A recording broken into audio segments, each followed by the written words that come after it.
జిల్లా. మా గ్రామంలో సంక్షేమ పథకాలు మంచిగానే కొనసాగుతున్నాయి. మరియు కరెంటు విషయంలో అయినా మంచిగానే ఉన్నది. మా ఎమ్మెల్యే గారి చొరవతోని అన్ని రంగాలలో అభివృద్ధి కార్యక్రమాలు మంచిగానే జరుగుతున్నాయి. మా నియోజకవర్గంలో మా మండలాన్ని ప్రత్యేకంగా చొరవ తీసుకొని మాకు అన్ని కళ్యాణ లక్ష్యం అయితేంది, రైతు బంధు అయితేంది, రైతు బీమా అయితేంది, కరెంటు విషయంలోనైనా మరియు షాదీ ముబారక్ మిగిలిన సంక్షేమ పథకాలు అన్ని రకాలుగా సీఎం రిలీఫ్ ఫండ్స్ ఇవన్నీ మేము అప్లై చేసిన వెంటనే మాకు వచ్చే విధంగా సహకరిస్తున్నారు. మేము ఏ కార్యక్రమానికి పిలిచినా సరే మాకు అన్నలాగా వచ్చి అన్ని కార్యక్రమాల్లో బాగా పాల్పంచుకుంటున్నాడు.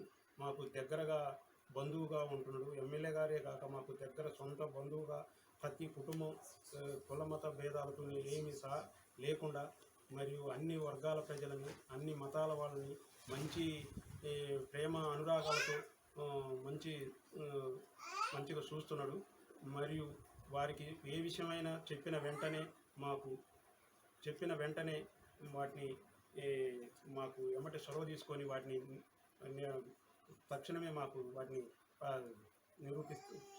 చేస్తున్నాడు. మా మండలంలో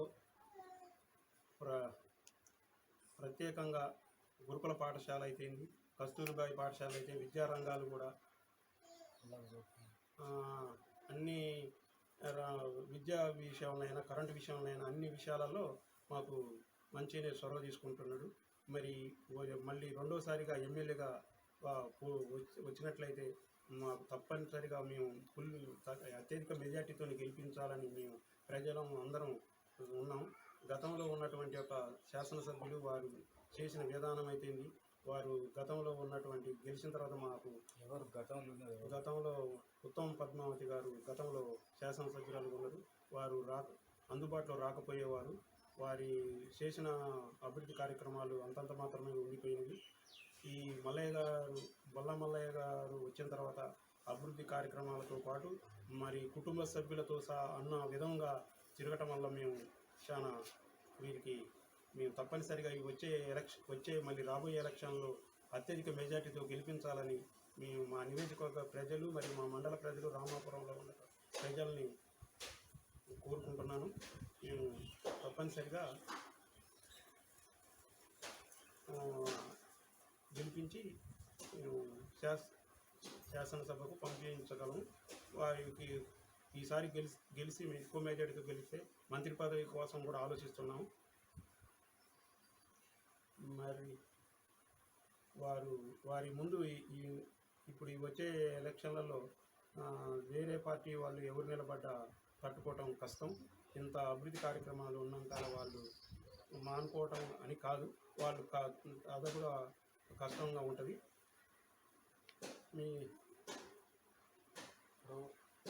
గత కాంగ్రెస్ గవర్నమెంట్ ఉన్నప్పుడు ఎలాంటి పరిపాలన ఉంది, టీఆర్ఎస్ గవర్నమెంట్ వచ్చినాక ఎలాంటి పరిపాలన ఉంది?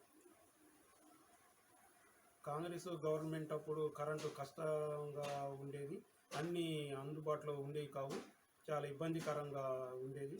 ఇప్పుడు టీఆర్ఎస్ ప్రభుత్వం వచ్చిన తర్వాత మెయిన్గా కరెంటు విషయంలో రైతులే అన్నం తయారు చేసే వానికి గుర్తించి ఈ ప్రభుత్వం కరెంటు ఇస్తేనే రైతులకి అనుకూలంగా ఉంటుందని ఉచిత కరెంటు ఇవ్వటం వల్ల ప్రతి రైతు ఏ పార్టీ అనేది లేకుండా అందరూ ఉపయోగించుకునే విధంగా ఉచిత కరెంటు ఇవ్వటం వల్ల ప్రతి రైతు చాలా సంతోషకరంగా వ్యవసాయాన్ని చేయడానికి ముందనిపోతారు. వేరే రూట్లో ఆలోచించే వాళ్ళు, వేరే వలసపోయే వాళ్ళు కూడా ఆగిపోయారు. వేరే విద్యార్థులు ఎంతో మంచి విద్యను పొందిన వాళ్ళు కూడా వ్యవసాయ రంగాన్ని చేయాలని ఇప్పుడు ఆశాజనకంగా వస్తున్నారు. ఇంకా మీ కరెంటుతో పాటు మిగిలిన కళ్యాణ లక్ష్యం అయితేంది, రైతు బంధు అయితేంది, దళిత బంధు అయితేంది, ఈ అభివృద్ధి కార్యక్రమాలు గృహలక్ష్మి పథకం పెట్టడం వల్ల మళ్ళీ ఇవన్నీ పథకాలు, సంక్షేమ పథకాలు అన్నీ ప్రజలకు అందుతున్నాయని ప్రజల అభివృద్ధి మంచిగానే సాగిస్తున్నారు. ఈసారి ఇక్కడున్న బొల్లమల్ల ఎమ్మెల్యే గారు ఖచ్చితంగా ఓడిపోతాడు అనేది ప్రజల్లో ఉన్న టాకు. కాంగ్రెస్ పార్టీ తరఫున ఎవరిని గెలిచినా భారీ మెజార్టీతో గెలిపిస్తామని ఈ నియోజకవర్గ ప్రజలు ఆకాంక్షిస్తున్నారు. దానిపైన మీరేమంటారు? వాళ్ళు తప్పుడు ప్రచారం చేస్తున్నారు. కాంగ్రెస్ వాళ్ళు. బీఆర్ఎస్ పార్టీ ఇంత సంక్షేమ పథకాలతో పాటు అనేక అభివృద్ధి కార్యక్రమాలు ఉన్నాయి. వాళ్ళు ఏదో ఇట్లా అంటే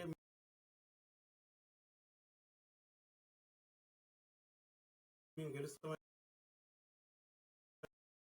కానీ ప్రజల్లో 180% మంది బీఆర్ఎస్ పార్టీ కోసం ఆలోచిస్తారు. ఇక ఒకళ్ళిద్దరు ఎక్కడన్నా ఉంటే చెప్పలేము కానీ ఎందుకంటే కరెంటు విషయంలో అయితేంది, రుణమాఫీ విషయంలో అయితేంది, రైతులు మిగిలిన సంక్షేమ పథకాలు ఇవన్నీ ఇచ్చిన ప్రభుత్వం ఇంత గొప్పగా ఇప్పుడు ఏ ప్రభుత్వం ఇంత తక్కువ టైంలో ఇంత అభివృద్ధి కార్యక్రమాలు చేయటం ఏ ప్రభుత్వానికి సాధ్యపడలేదు. ఇంత వేగవంతంగా చేయడానికి ఈ ప్రభుత్వానికి సాధ్యపడదు. కాబట్టి వాళ్ళ మాట వాళ్ళు చెప్పుకోవచ్చు. కాకపోతే బీఆర్ఎస్ పార్టీ తప్పనిసరిగా ఇక్కడ అత్యధిక మెజార్టీతో గెలుస్తుంది. బొల్లమల్ల యాదవ్ గారు ఘన విజయాన్ని సాధిస్తాడని ఆశిస్తున్నాం. ఇప్పుడు బీఆర్ఎస్ బీజేపీ రెండు ఒకటే అని చెప్పేసి ప్రతిపక్ష కాంగ్రెస్ అంటుంది. దానిపైన మీరేమంటారు?